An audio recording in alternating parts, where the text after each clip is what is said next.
Tagasayin ka, madam. Nataparong dagat ang irit mo.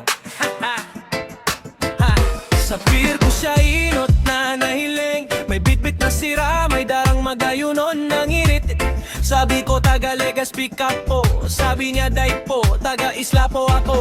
Sir, ang tsinelas niya may basud, parang dagat ang buhok, natural na gayon pa. Naglalakaw, garubang ka, natigbubog-bubukot kan puso ko. Hala, pag nag-ulok si madam, nag-aalo ng mundo ko. Garu signal sa radyo, nawawara ang tanok ko. Sabi ko sa tropa, garuin love ako pa din. Nagkagusto sa taga-isla na dai ko pamilde. Taga-isla si madam, ay grabe ang dating sako. May lambing na alon kang dagat, may kudot sa dagan ko.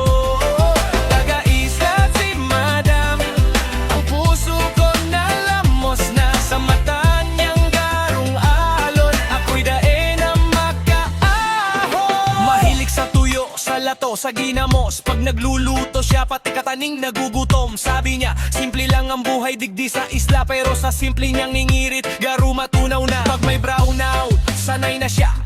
May bituin, may bulan, romantic na sa iya. Ako sanay sa syudad, siya sanay sa isla, pero sa pagkamuot ko, sa yawarang duro distansya. Yo!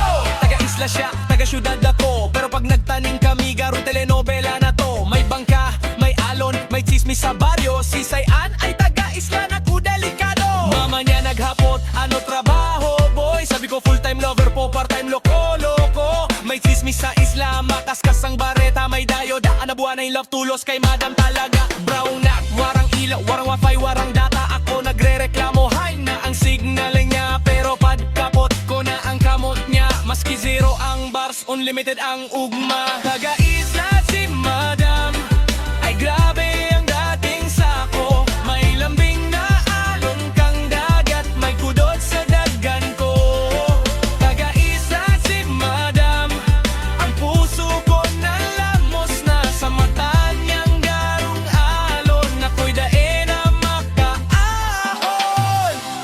Kung dadarahon mo po sa isla nindo, makakaukod akong magsira. Basta kaiba, taka-pirme, oh.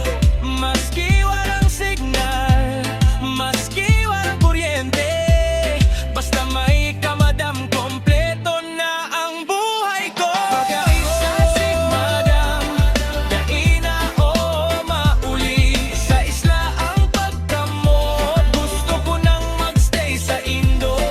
Taga-isla si madam, ika na ang tadhana. Sa isla ng puso mo, dyan ako mapahingalon. Uy madam, pwede ba magsakay sa bangka mo? Diretso na dyan sa puso mo. Ren ko